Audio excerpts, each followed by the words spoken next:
जन्माष्टमी के पावन महोत्सव में कृष्ण के बालपन की कुछ नटखट कहानियाँ। कृष्ण और राक्षसी पूतना। कृष्ण के मामा कंस उसे मारने के लिए बेताब थे, इसलिए उन्होंने पूतना नामक एक राक्षसी को यह कार्य सौंपा। राक्षसी ने एक सुंदर महिला का रूप धारण किया और उस कमरे में जा पहुंची जहां कृष्ण थे। उसने अपने स्तनों में जहर लेपा हुआ था और कृष्ण को दूध पिलाने का अनुरोध किया। कृष्ण की माँ को उसकी असली इरादों का पता नहीं था और उन्होंने पूतना को दूध पिलाने की अनुमति दे दी, लेकिन कृष्ण ने अपनी आंखें बंद कर ली और उस राक्षसी के जीवन को चूस लिया, जिससे उसकी मृत्यु हो गई। विष कृष्ण का कुछ नहीं बिगाड़ सका, लेकिन कृष्ण को दूध पिलाने का अच्छा कर्म करने के कारण पूतना की आत्मा को मुक्ति मिल गई। भगवान कृष्ण का माखन पसंद करना। भगवान कृष्ण को माखन खाना बहुत पसंद था। वृंदावन शहर में हर कोई उनकी शरारतों और मक्खन चुराने के प्रयासों से वाकिफ था, इसलिए उन्हें माखन चोर कहा जाता था। कृष्ण की माँ यशोदा कृष्ण से मक्खन को छुपाने के लिए उसे ऊंचाई पर बांध देती थी।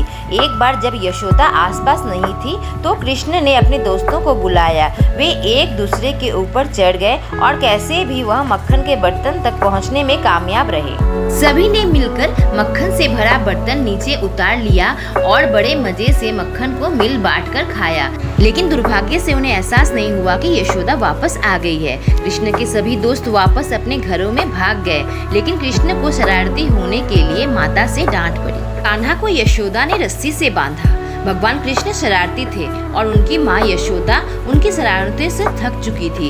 एक दिन उन्होंने कृष्ण की हरकतों को रोकने के लिए उन्हें बांधने का फैसला किया। यशोदा उन्हें बांधने के लिए एक रस्सी लाई, लेकिन उन्हें एहसास हुआ कि रस्सी छोटी थी। फिर वह एक बड़ी रस्सी ले आई, लेकिन वह भी छोटी पड़ गई। इसके बाद तीसरी रस्सी लाई, लेकिन वह भी कम पड़ गई।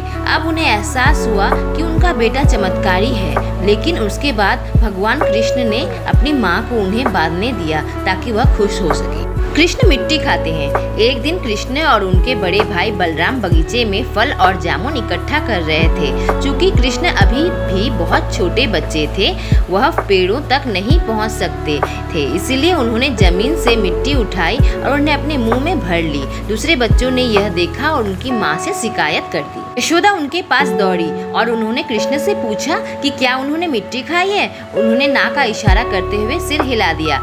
यशोदा ने कृष्ण से मुंह खोलने के लिए कहा, लेकिन वह इतना डर गए थे कि उन्होंने मुंह खोलने से इनकार कर दिया। लेकिन जब उनकी माँ ने उनकी ओर गुस्से से देखा तो उन्होंने अपना मुंह खोल दिया।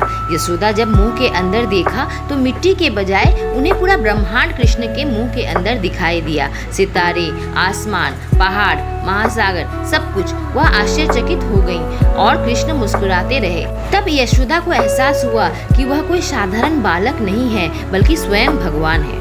कृष्ण और कालिया।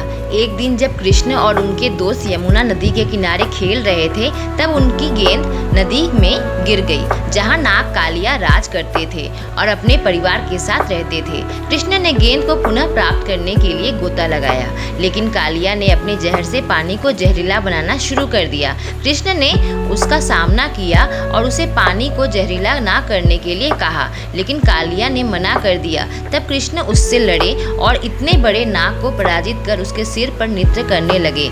उन्होंने सर्प को नदी छोड़ने और कभी वापस न आने का आदेश दिया।